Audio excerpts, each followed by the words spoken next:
Однажды ты спросишь меня, что такое любовь? Я промолчу. Но покажу тебе это видео. Люблю ее безумно, моя принцесса. Любовь всей жизни. Кто бы мог подумать.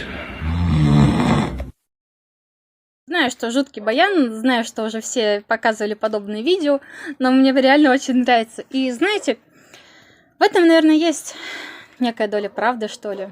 Потому что когда человек тебе нравится, то принимаешь его со всеми недостатками, неважно, храпит или не храпит. Хотя, вру, я бы не стала жить с человеком, который храпит.